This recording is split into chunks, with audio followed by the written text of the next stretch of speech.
Falar agora sobre economia. O Produto Interno Bruto do Brasil variou 0,1% no terceiro trimestre de 2025, segundo o Instituto Brasileiro de Geografia e Estatística, o IBGE. Em valores correntes, a economia movimentou aí 3 trilhões e 200 bilhões de reais. Vamos falar sobre esse desempenho e saber a participação do agro nele, é claro, na minha conversa de agora ao vivo com o economista da FGV Agro, Felipe Serigatti, já está com a gente aqui. Felipe, seja bem-vindo com a gente, uma boa noite para você, tudo bem? Boa noite, Felipe. Tudo bom com você? Tudo bem por aqui também. Muito obrigado, viu, Felipe, pela participação com a gente. Primeiro, vamos trazer aqui essa avaliação geral mesmo. Esse desempenho de 0,1% de avanço, ele já era esperado, vem dentro das expectativas e ele pode ser interpretado como um movimento talvez de desaceleração da economia? Qual é a sua análise? Exatamente isso, né? Então, se o número viria lá 0,2, 0,3, 0, isso aí pode variar, né? Agora, a grande mensagem já estava claro estava clara para todo mundo, né? Então, a economia brasileira ela está num processo de desaceleração.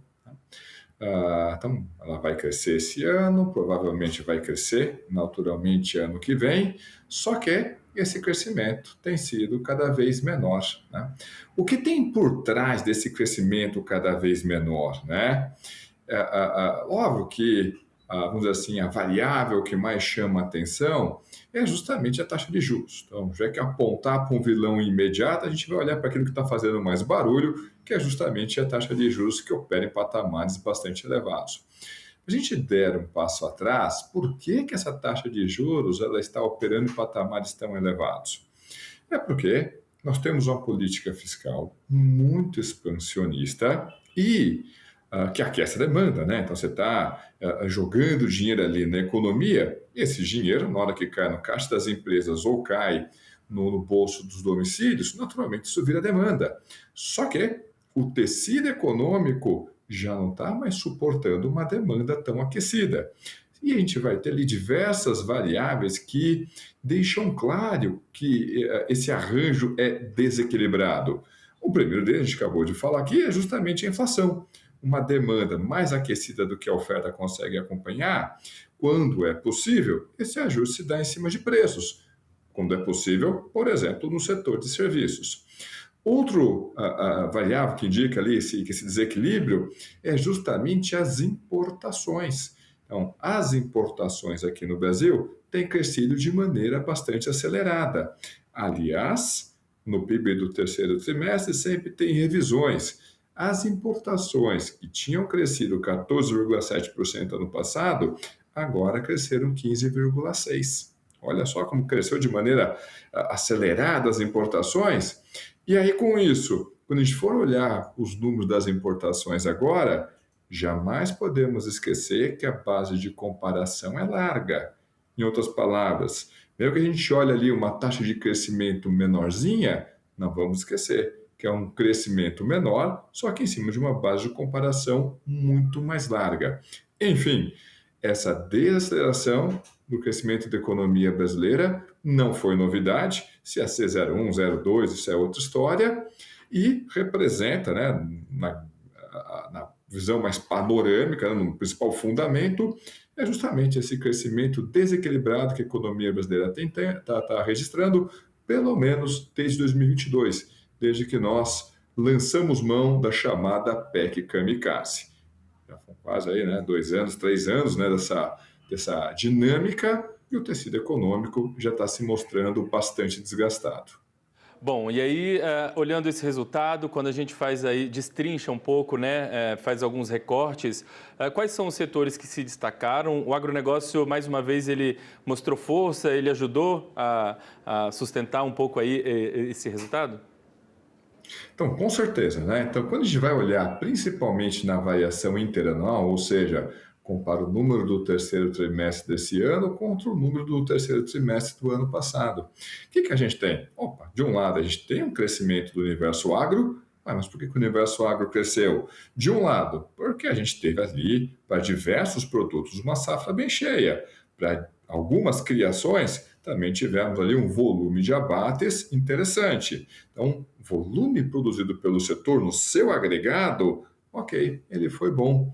Então, o setor cresceu porque produziu bastante, mas não apenas isso, porque a base de comparação, o desempenho do ano passado não foi tão bom assim. O pessoal vai lembrar, ano passado nós operamos a safra de verão sob os efeitos do El Niño, e o El Niño em geral tende a ser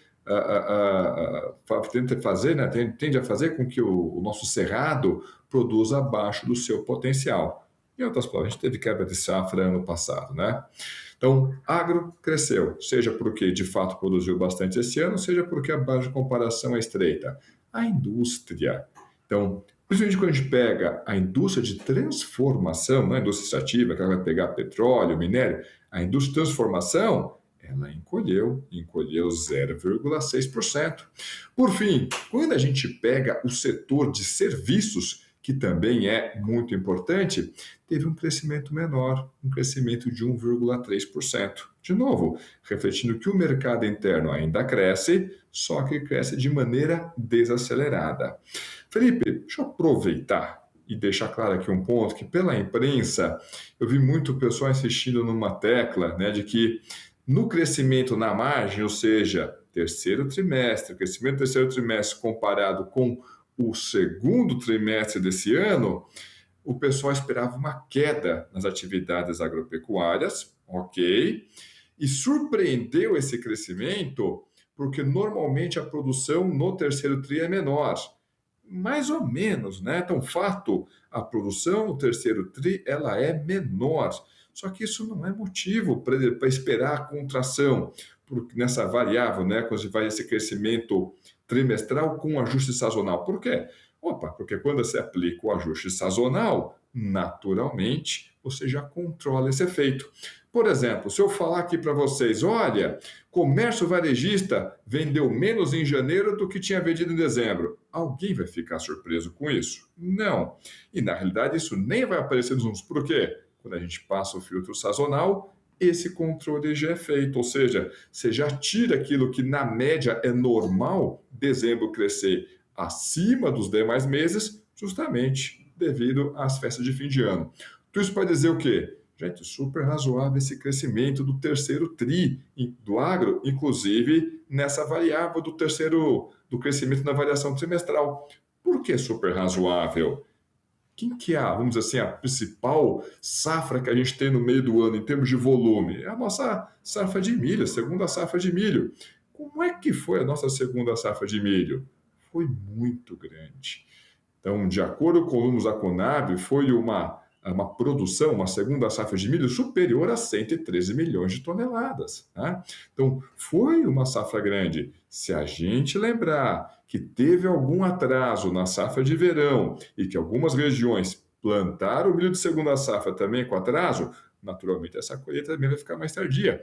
Uma fração maior dessa colheita vai acontecer no terceiro tri. Então, era super razoável que houvesse esse crescimento. Só por causa do milho? Não. Vamos pegar um outro produto importante? Pecuária de corte. Então, a produção de carne bovina, e aí medida por peso total das carcaças, também tem crescido. É verdade, crescido. Esse crescimento está concentrado fortemente nas fêmeas, tanto vacas quanto novilhas, mas olha, para o aspecto geral, para o volume total ofertado de carne bovina, está crescendo. E são duas culturas que respondem uma fração importante da produção agropecuária brasileira. Enfim, gente, o fato de a colheita ser menor no terceiro tri, isso não é motivo para dizer se vai ter expansão ou crescimento quando você faz o ajuste sazonal, tá? O filtro sazonal, ele tende a controlar justamente esses efeitos. Muito bem, Felipe. Quero agradecer a gentileza de ter conversado um pouquinho com a gente aqui sobre esse resultado, viu? Quero desejar a você um bom fim de semana. Semana que vem a gente volta a conversar. Muito obrigado. Um ótimo final de semana a todos. Nos vemos semana que vem. Combinado.